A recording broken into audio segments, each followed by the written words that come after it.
Hey Ghost Riders, Agent Kyla Zemplinski here. So this video is going to cover Benji, our equine digestive tract model, which we will be using for this upcoming meeting. So Benji's really fun, very interactive, very hands-on. He's a great visual model to show the younger kids just how unique the equine digestive tract is. All right, so this video is just going to help you guide through it because I really want you guys to take charge on this lesson. Since you are seniors, you get quizzed over this, and I know how smart you guys are. All right, so before we get started with Benji, I'm going to go over just basic equine nutrition 101 to start out with. So remember, horses are classified as non-ruminant monogastric herbivores. So non-ruminant means that they do not have a rumen like a cow, a sheep, or a goat. Monogastric, they just have one stomach, just one, similar to pigs, dogs, and humans. Herbivores, you guys know what that means? They just eat plants like grass and hay. Remember, on average, if a horse has 24/7 access to turnout, they'll graze about 16 hours a day on average, depending on the pasture quality and if they have access to a round bale. If they're in stall 24/7, on average, it's about 3 hours. All right, so now we're going to dive straight into Benji right behind me. All right, so some of you have met Benji, but this is for those that just need a review and for the new senior members. All right, so we're going to start off where all digestion begins, your mouth. All right. So here we have the horse's mouth. Now remember, horses have about 36 to 42 teeth, depending on the gender. You know, humans, we all have 32 teeth, but horses are just a little bit different, all right? So the male horses will have 40 to 42 teeth, while females will have 30 to 36 to 40, depending on if those wolf teeth are present, all right? So remember, they have 12 incisors, so these front teeth, 4 canines, so those teeth right somewhere in the middle. They have 2 wolf teeth, if present, which are typically removed because remember, those wolf teeth, they get in the way of the bit, and it can be very uncomfortable. Then they have 12 premolars, so towards the back, and they also have 12 molar teeth, those big teeth way in the back, all right? So remember that, okay? 12 incisors, 4 canines, 2 wolf teeth if present. Then they have 12 premolars and 12 molar teeth. Now, just like our teeth, the teeth grind food particles, all right? Then they chew in a circular motion because horses have an offset jaw. And you guys know that offset chewing causes those teeth to develop those sharp points, okay? That's why horses have to get their teeth done once, twice a year in a process called floating. Similar to how we go to the dentist, obviously those tools are a much bigger scale, and they just file down the teeth once or twice a year. All right, so that's how horses get those sharp points. If you notice your horse dropping feed, acting a little iffy when you put the bit in, check their teeth, all right? Now this chewing, the scientific term is called mastication. Again, scientific term, mastication, all right? What this chewing does, just like when we chew, it produces that saliva. That saliva acts as a buffer to neutralize that acid in the horse's stomach, which we'll get into in a little bit, all right? And horses only produce saliva when they chew. We produce saliva when we just think about food. Like when you guys think about a nice good steak dinner or a big ice cream sundae, you're probably salivating. Horses, they can't do that. Again, they only produce saliva when they are chewing. All right, so that is the mouth. Then the horse swallows, okay? That scientific term for swallowing is deglutition. Again, scientific term for swallowing, deglutition. So they swallow, then it goes down, obviously, the esophagus, all right? So the esophagus, just like our, basically has the same function as our esophagus. Transports food from the mouth to the stomach. In horses, it's about 50 to 60 inches long. And how it moves down from the mouth to the stomach are these muscle contractions called peristalsis, okay? Downward contraction. So if you take a rope and just go, that's peristalsis, okay? And the esophagus is made out of smooth muscle, all right? It's not ringed like this on Benji. That's your trachea. It's ringed out of hyaline cartilage, so the trachea doesn't collapse in on itself when we breathe. But again, that's the trachea. We're talking about the esophagus. That's just an interesting fact for you guys. Woo! So again, esophagus, smooth muscle, transfers food from the mouth down to the stomach through downward contractions called peristalsis. And you guys obviously know what choke is. That's why we talk about the esophagus. So choke in a horse basically means that there's a large food bolus stuck in the esophagus. The horse can still breathe. Unlike us when we're choking, we can't breathe, but they can still breathe. However, the horse cannot eat or drink. And the symptoms of horse choking is obviously you see a large lump, kind of like a giant Adam's apple in the horse's throat, and out of their nostrils is this green slimy goo that kind of looks like boogers, but a lot thicker. All right? So choke happens when the horse, they have bad teeth, they can't chew it down. So horse has bad teeth. Horse eats the food too quickly, or they just don't drink enough water. So how you can prevent a horse choking is routine dental work, soak the feed, create like a little mash. You can also take very large rocks, and I've done this, and put it in the feed band to kind of break down the chow down. All right? Because when your horse gets choked, what that needs to happen is the vet needs to come out and tube them, put a tube up their nose, and basically unclog them like a toilet. Do reverse plumbing, because again, horses can't throw up. You guys know that. And we'll go into that here in a little bit. So vet has to come out, tube the horse, put a tube up their nose, get down to that choke, and especially unclog it like a toilet. And then they'll give them some antibiotics, because if choke isn't handled quickly enough, your horse can develop pneumonia, which is a serious lung infection. And it just spirals out of there. All right? So again, I just mentioned the reason why horses can't vomit. It's because at the end of the esophagus, there's this really powerful sphincter. All right? The muscle tone at the sphincter is very strong. The horse's stomach is more likely to explode before they can throw up. Horses can't even burp. They can't do that. And another reason is the way the esophagus and stomach is angled within the body. So again, horses can't throw up because of the muscle tone at the end of the esophagus and the way the stomach and esophagus is angled within the body. All right, so that's the esophagus. Now we get into the horse's stomach. So this is our horse's stomach. It's about 2 to 4 gallons. All right, and it comprises of about 8% of the horse's GI tract. I want you guys to remember these values. So 2 to 4 gallons and about 8% of the horse's GI tract, okay? So depending on the size of the meal, food really doesn't stay too long in the horse's stomach. If you give your horse like a little handful of grain, that grain's going to get in and out of the stomach probably within 30 minutes. But a large meal, like a horse's full breakfast or dinner, that's probably going to stay in the horse's stomach for a few hours. Usually about 3 hours is on average, all right?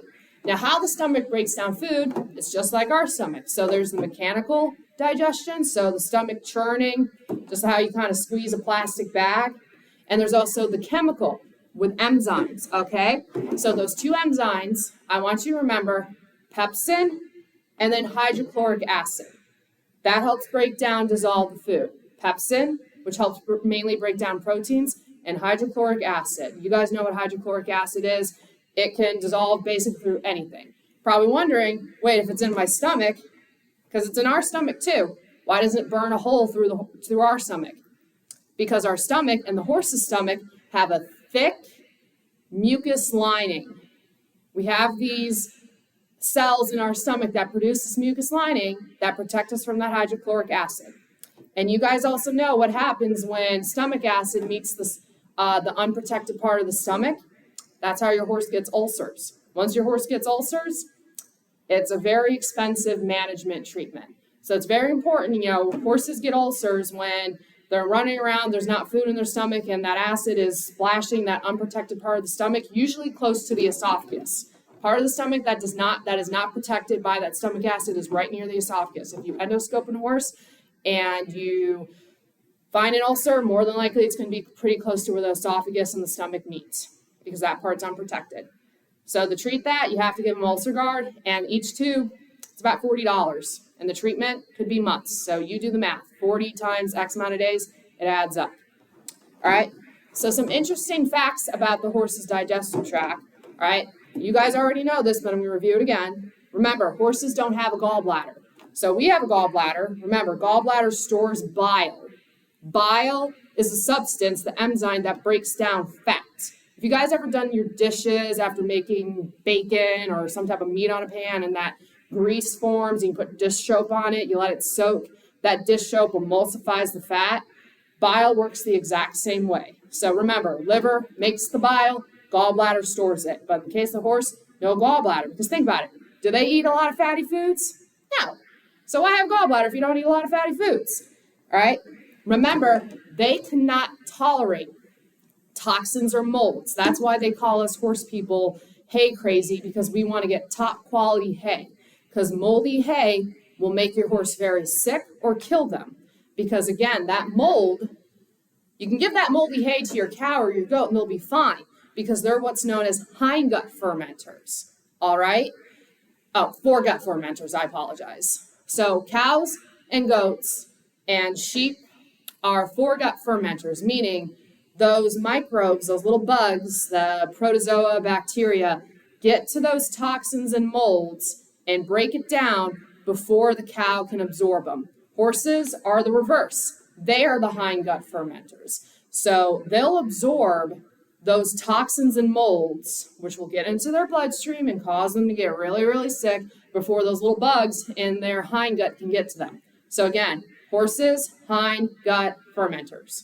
All right?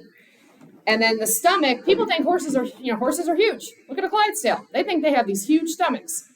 They really don't. Compared to the body size, very small, 2 to 4 gallons. All right? And then again, unable to vomit. So those are just some interesting facts, all right, about the horse. All right, so that's the stomach. Now we're going to move into the small intestines, which is represented by this giant black hose. All right, so the small intestines, on average, is about 60 to 70 feet long. Miniature horses, 50 feet, but on average, 60 to 70 feet long, okay? And this is 30% of the GI tract. Again, 30%, all right? And it's about 12-gallon capacity, all right? The rate of passage of food is fast, again, depending on the meal, but on average, 2.5 to 4 hours on average. Again, small meal, go through the small intestines really quickly. Large meal, go a little bit slower, okay?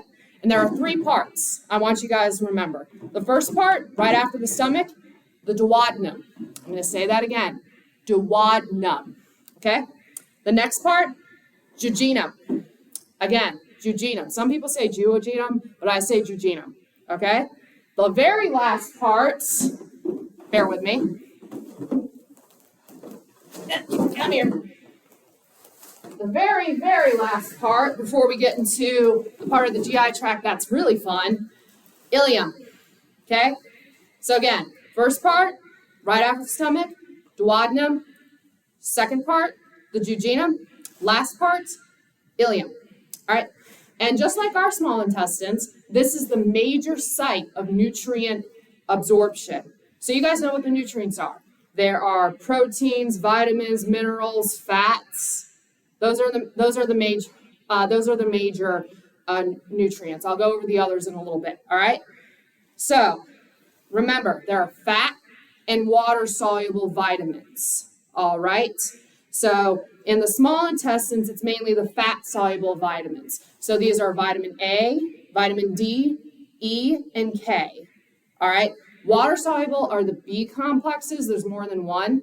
And then vitamin C, which is also known as ascorbic acid. So again, fat-soluble vitamins, vitamin A, important for eye function, vitamin D, important for bone function.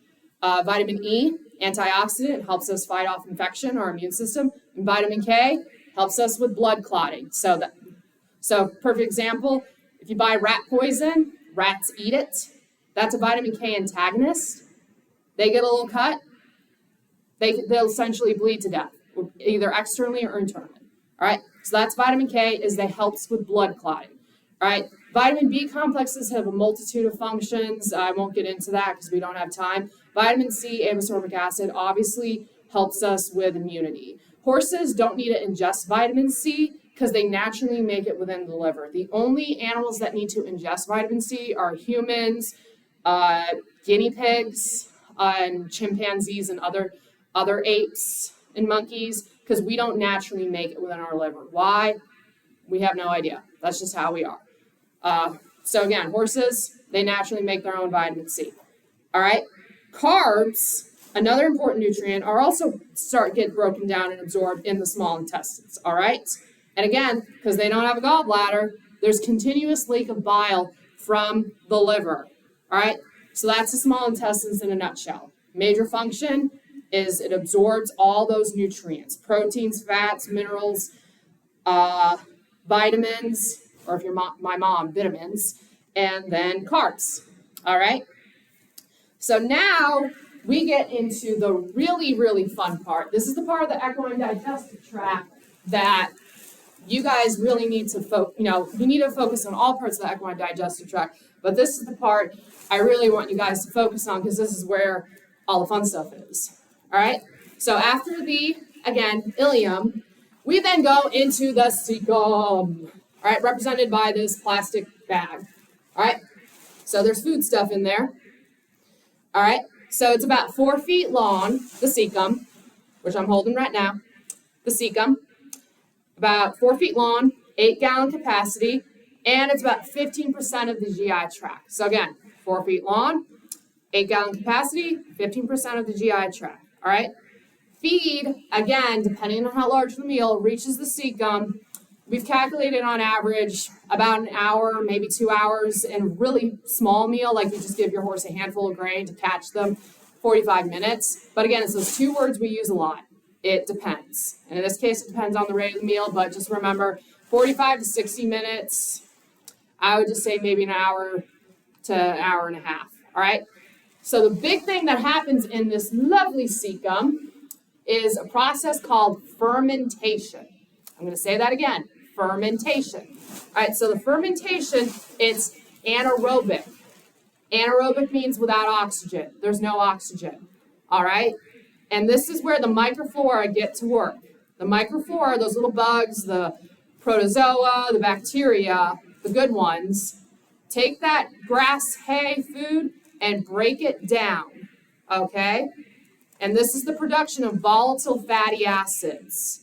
I'll say that again. The microflora, through the process of fermentation, anaerobic, breaks down that food stuff into volatile fatty acids, all right? There are 3 main volatile fatty acids I want you guys to remember. Again, this is just extra knowledge. It may be asked on your hippology, may not. 3 main volatile fatty acids: acetate, butyrate, propionate. I'll say that again. Acetate, propionate, butyrate. What those volatile fatty acids are? Energy. So that's what that microflora does. Breaks down that food to make volatile fatty acids so the horse has energy to do what it needs to do, to do its daily function. All right? Now, you guys know what happens when we give our horses too much grain. They say they break out of their stall, get into the feed room, and have a smorgasbord of grain. That's bad. And you guys know why. Because too much starches and sugars from all that grain can cause laminitis and founder. You guys know what laminitis is. Laminitis is a serious hoof condition. Once a horse has laminitis, there's no cure, there's only treatment and management. Laminitis is actually what killed Secretariat, the 73 Triple Crown winner.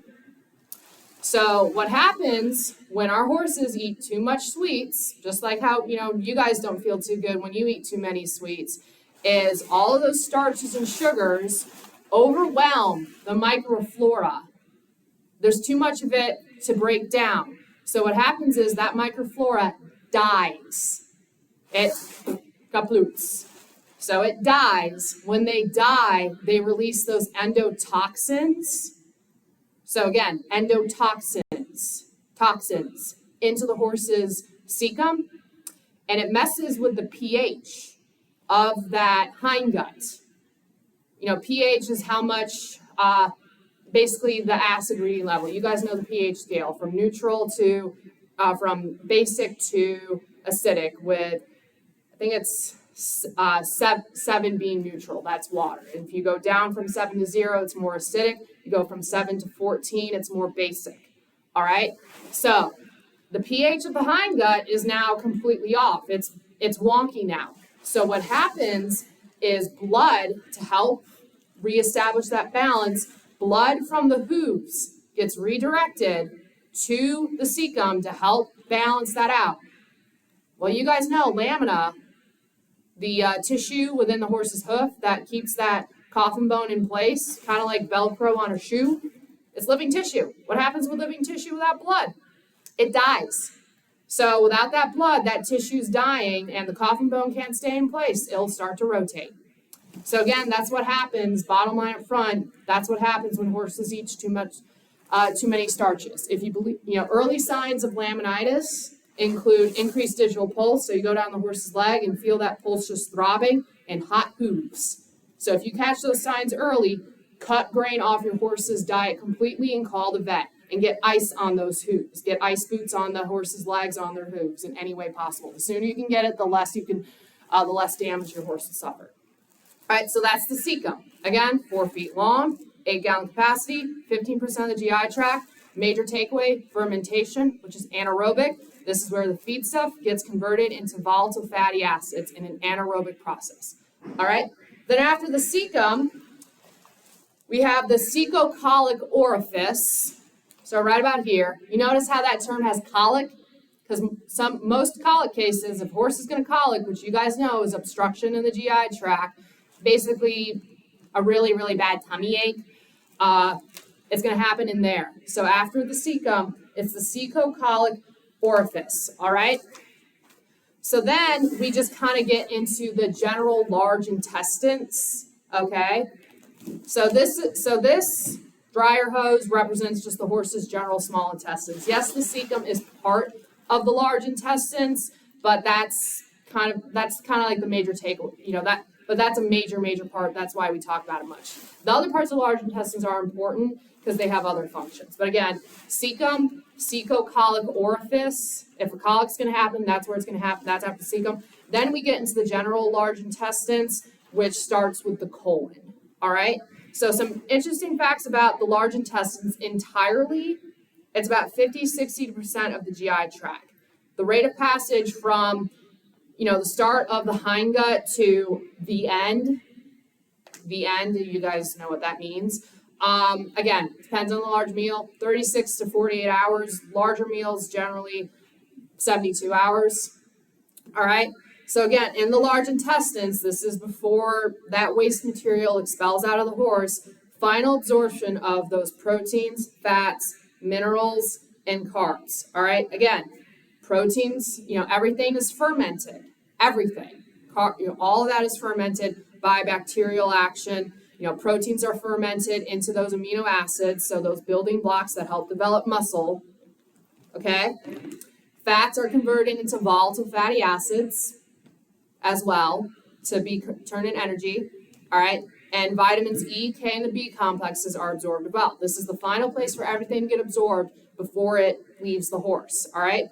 And again, those, even in here, it's not just the cecum. If it bypasses here and gets into the rest of the large intestines, those too many starch and sugars will cause issues. And because what happens is when those bacteria die, those endotoxins, lactic acid and methane gas, mess with the pH of the horse's GI tract. All right. That's why we're careful about giving our horses too many sweets, too much grain. Okay, kind of like how we make sure little kids don't have too much sugar because we know what will happen. All right, so again, that's just general information about the large intestines. All right, 50 to 60% of the GI tract, rate of passage, 36 to 48 hours, final absorption of all those nutrients, proteins, fats, vitamins, minerals, carbs. All right, remember, volatile fatty acid production, energy. All right, now the large intestine, so now I have Benji's colon. All right, so we get past the cecocolic orifice, we don't colic, yay! Now we get into the right ventral colon. All right, so ventral is an anatomical plane. Ventral basically means the tummy, okay? All right, if the subject is on, for any subject, even humans. So this is ventral, is the front part, the tummy. All right, so we get into the right ventral colon. Then we get into the left ventral colon. So again, we're still on the tummy. All right, then we get into the pelvic flexure. Okay, let's scoot this down a little bit. Bear with me. All right, then we get into the left dorsal colon. So dorsal means the back. Think of a dorsal fin on a dolphin or shark. Okay, that's on their back. So dorsal, your backside. All right. Then we get into the right dorsal colon. All right. Then we get into the transverse colon and the descending colon. All right. I'll go over that here in a little bit. Okay. So this is all. So from that dryer hose all the way down, these sausage packages. That's all of Benji's colon. I'll go over it again. So we pass. Sorry, Benji. The cecocolic orifice. We get into the right ventral, the left ventral. Here's our pelvic flexure, right about here. I might need to do a little surgery on Benji. That's coming apart. Sorry, buddy. Then we get into the left dorsal. Okay, that's the back. So that's on the horse's back, like a dorsal fin on a dolphin. And then we get into the right dorsal, transverse colon, and descending colon. All right, descending means small colon. So breaking down, going back to the going back to the large colon. So it's about 10 to 12 feet, and it has a 20-gallon capacity. The major function of the colon is water absorption. This is where the last bits of water can be absorbed from any feed stuff. All right, and this is where it gets divided into those sections. Remember the order, okay, after the cecocolic orifice. Right ventral, left ventral, then the pelvic flexure, then the left dorsal, and then the right dorsal. Again, dorsal meaning backside. Dorsal's backside, ventral is the tummy side. All right.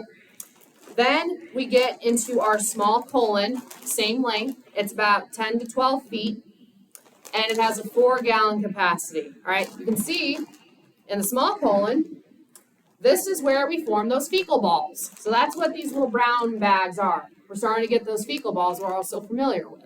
All right. So we're in his small colon. All right. Okay.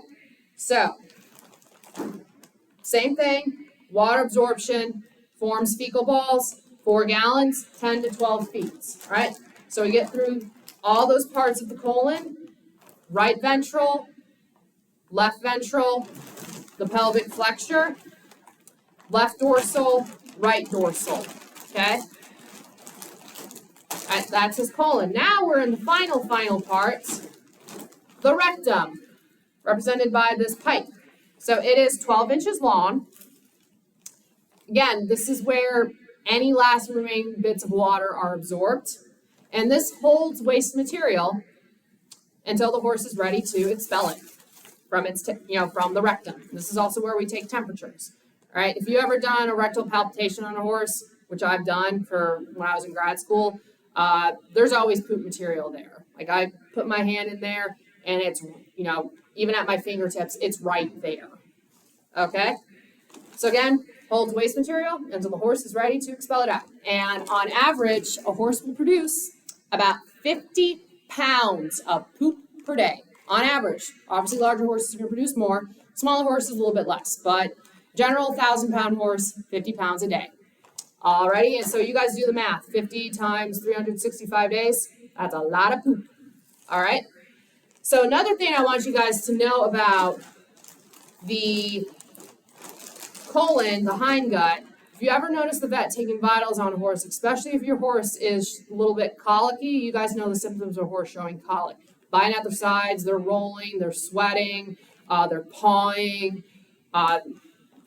Those are some of the general signs. So what you do is you'll take your stethoscope, your vet will take the stethoscope, and they'll put it on all quadrants. So on the horse's flank, on the left side, upper left quadrant, that's where you hear the pelvic flexure of the large intestines and the small colon. The top part, so picture the horse, you're on the left side on its flank. That top quadrant is the pelvic flexure. That bottom quadrant is the small colon. Okay, all right. And then, actually, sorry, take that back. Upper left quadrant is the pelvic flexure of the large intestines and the small colon. Okay, so forget what I just said a few seconds ago. Upper left quadrant, pelvic flexure, and small colon. You take your stethoscope, move it down to that lower left quadrant. Upper left, it's the left upper and lower colon. All right. Go on the other side of the horse, the upper right quadrant, base of the cecum, and on the lower right quadrant, it's the body of the cecum. So basically, bottom line up front, when you're listening to gut sounds on the horse's left side, you're listening to the colon. On the right side, you're listening to the cecum. You want to do both sides, okay? Don't just do one side and call it good. No. Left side, you want to listen to that colon. Right side, you want to listen to that cecum. All right? So that is Benji in a nutshell. All right? You guys should have the PowerPoint about him. If you wanted to add notes to it, that's totally fine. I'll print off more for the new members, and if you guys want an updated sheet, that's totally fine, right? But that is Benji. If you guys want to review this video before the meeting so you guys can teach it. All right, I'll be there to help out, but I really want you guys to take the reins on this. I know, because I know how smart you guys are, and you've met Benji, you're familiar with it. All right, thanks, guys. If you have any questions, comments, concerns before Sunday, have your parents email me. All right, see you guys then. Bye.